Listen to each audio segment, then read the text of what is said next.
Magandang umaga po sa bawat isa sa inyo. Welcome back to our 365 Daily Devotions. So, ang pinag-aaralan po natin this week ay seeking God's guidance and wisdom. Tayo po araw-araw kailangan natin ng gabay ng Diyos at karunungan ng Diyos. Unang-una, kailangan natin ng gabay at karunungan ng Diyos sa ating mga activities, mga araw-araw na ginagawa. Kailangan natin ng gabay at karunungan ng Diyos sa mga desisyon na ating kailangan gawin. Kailangan din natin ng gabay at karunungan ng Diyos sa bawat sinasabi natin. Mga bagay na dapat nating sabihin at mga bagay na hindi natin dapat sabihin. So, greetings po muna kay Oli A. Hello sa iyo kapatid at salamat sa inyong super thanks. Pagpalain ka ng ating Panginoon. Na yung pag-aaralan po natin ngayong umaga ay patungkol po sa Proverbs chapter 2 verse 4 and 6.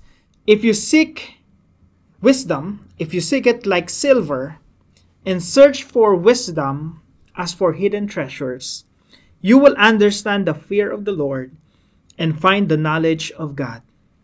For the Lord gives wisdom, from His mouth come knowledge and understanding. Sa Tagalog po, sabi dito na parang naghahanap ka ng pilak o anumang nakatagong kayamanan. Kung gagawin mo ito, malalaman mo kung ano ang pagkatakot sa Panginoon at mauunawaan mo ang tungkol sa Kanya. Sapagkat ang Panginoon ang nagbibigay ng karunungan, kaalaman, at pangunawa. So ito po ang una nating katuruan ngayong umaga. God's wisdom is like hidden treasures. Yung karunungan ng Diyos, ito ay parang nakatagong kayamanan. Silver, gold bars, mga koronang gawa sa ginto at diamante na nakatago. Now, kung meron kang alam, I'm sure ikaw, ako. Pag meron kang alam na isang lupa, bakanteng lupa, no? Meron diyang nakatago, alam mo, may nakatago diyang ginto, gold bars, napakadaming gold bars. At mga alahas, nasa ilalim yan, huhukayin mo na lang.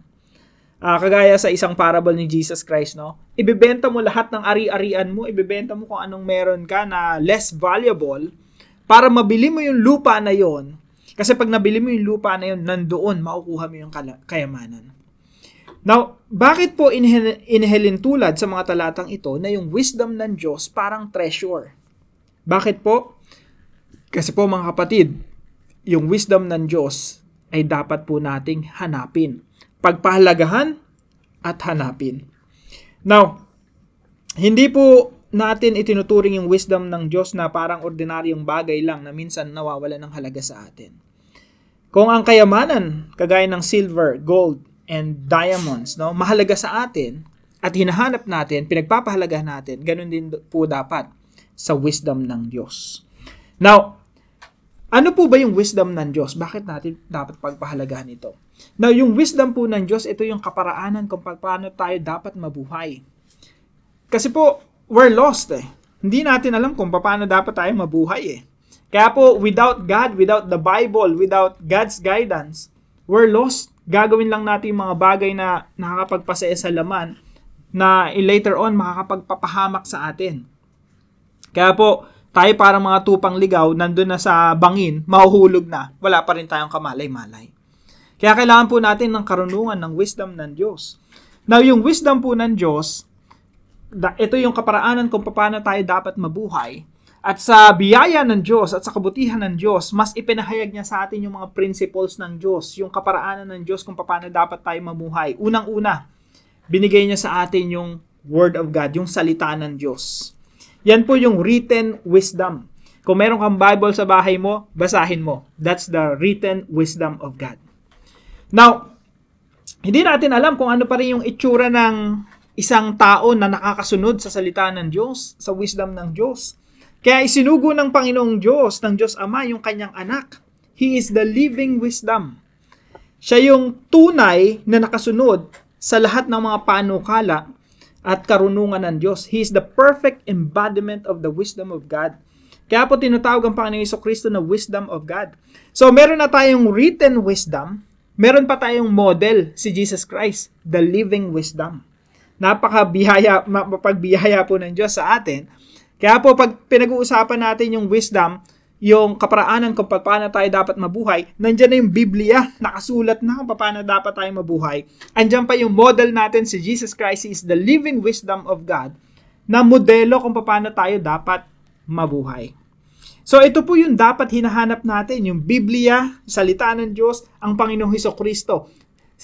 Si Jesus Christ yung pinagpapahalagahan natin kasi siya yung kaparaanan kung paano tayo dapat mabuhay. Kapag nalilito ka sa buhay mo, Lord, ano ba yung decision na dapat kong gawin? Tanungin mo lang, Lord, kung ikaw yung nasa kalagayan ko, anong decision mo? That's wisdom. Lord, meron akong transaction ngayon. Kung ikaw yung nakikipag-transact dito sa transaction na ito, ano po yung gagawin ninyo? Kung ano yung sagot doon sa tanong na yon, that's wisdom. Si Jesus Christ po yung model natin ng wisdom. Yung Biblia po yung source natin ng wisdom. Kaparaanan kung paano tayo dapat mabuhay. Now, number 2, God's wisdom begins in the fear of the Lord. So, una, hinahanap natin yung wisdom ng Diyos. Si Jesus Christ, kinikilala natin, hinahanap natin. Salita ng Diyos, hinahanap natin. Pangalawa, yung wisdom po, nagsisimula po yan sa pagkatakot sa Diyos. God's wisdom begins in the fear of the Lord. Kaya po sabi rito sa Proverbs chapter 9 verse 10, the fear of the Lord is the beginning of wisdom. Dito naman po sa talata natin, sabi rito, kung gagawin mo ito, malalaman mo kung anong pagkatakot sa Panginoon. Then you will understand the fear of the Lord.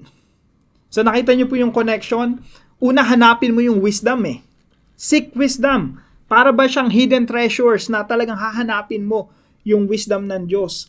Now, sabi rito, kung gagawin mo ito, malalaman mo kung anong pagkatakot sa Panginoon. You will understand the fear of the Lord. Bakit po? Simple lang po. Paano ka magiging wise? Paano ka magiging isang tao na puno ng wisdom of God? Simple lang po. Fear of the Lord. Bakit? Kasi kung sa lahat ng desisyon mo, meron kang takot sa Diyos, magiging wise ka. Lahat ng desisyon mo, wise. Mga tamang desisyon ang gagawin mo sa buhay mo. Alam niyo po, meron ako mga kilalang tao na walang takot sa Diyos eh. Mga siga sa kanto, ang yabang-yabang, walang takot sa Diyos. Talagang kahit masama ginagawa niya hanggang sa makatagpo ng katapat. Yung isang taong walang takot sa Diyos, they make stupid decisions. Kung ano yung mga desisyon na ginagawa nila, yung kinakapahamak nila. Kaya mga kilala kong iba na walang takot sa Diyos, ang tapang, di baril, di ba? Nakahanap ng katapat, binaril din, patay. You make stupid decisions. Kaya nga yung ibang mga taong nakakausap ko, sasabihin nila, hindi ko kayang gawin yan, may takot ako sa Diyos. Hindi ko kayang manloko ng kapwa ko, may takot ako sa Diyos. Merong Diyos na nakakita sa akin sa lahat ng mga desisyon na ginagawa ko, kaya ayokong gawin yan. So, ano nangyayari? Nagiging wise ka. Kasi meron kang fear of the Lord eh. Meron kang matinding respeto sa Diyos, kaya hindi ka gumagawa ng mga stupid decisions. You make wise decisions when you have the fear of the Lord. Kaya po sinasabi rito, kung gagawin mo ito, if you seek wisdom, malalaman mo kung anong pagkatakot sa Panginoon. Why? The fear of the Lord is the beginning of wisdom. Gusto mo bang maging matalino sa lahat ng iyong desisyon na gagawin? Fear of the Lord. Takot sa Diyos. Number 3, God's Word is the source of knowledge and understanding. Yung salita ng Diyos, yung Biblia, yan na po ang source. Yan na po ang fountain, bukal ng karunungan, ng kaalaman, ng pagkakaunawa. At yung Diyos po yung nagbibigay sa atin ng karunungan at pangunawa. Galing po sa kanyang mga bibig. Sabi po rito, for the Lord gives wisdom. From His mouth come knowledge and understanding. Naalala niyo po ang sabi ng Panginoong Jesucristo, hindi lamang sa tinapay na bubuhay ang tao, kundi sa bawat salitang namumutawi sa kanyang bibig. Bakit po? Kasi yung mga nagmumula sa bibig ng Diyos, yan yung kaparaanan kung paano tayo dapat mabuhay. Yun yung mga principles lumalabas sa bibig ng Diyos, mga prinsipyo sa buhay na dapat nating ipamuhay. So we live by the principles of God. We live by the Word of God. Yan po yung pagkain natin araw-araw. Yung bibig po ng Diyos, yan yung bukal ng karunungan at kaalaman kung paano tayo dapat mamuhay. Kaya isipin niyo po, ang mga taong nagbabasa ng Biblia, sila yung mga wise na tao. Why? Because they have the wisdom of God. Kaya kung ikaw nagbabasa ka ng Biblia araw-araw, you're becoming wiser and wiser every day. Mas tumatalino ka araw-araw. Mas naging marunong ka araw-araw. At yung talino mo, yung karunungan mo, hindi galing sa kung ano paman. Galing sa Diyos. Kaya po, kapag nagbabasa tayo ng Biblia, nagiging ibang klase yung pangunawa natin. Talagang hindi katulad ng mga tao sa the rest of the world, the rest of the people of the world. They think according to their to human standards. Tayo, God's standard. Kaya iba yung talino, iba yung karunungan natin eh. Nagmumula yun sa mga prinsipyo na nagmumula sa bibig ng Diyos. So, ilan po sa mga application? Number 1, seek God's wisdom like hidden treasures. Mga kapatid, kung hindi po natin hinahanap yung Panginoong Hesukristo, wala tayong ganong ka-interest na kilalanin siya. Tapos wala tayong passion na magbasa ng salita ng Biblia.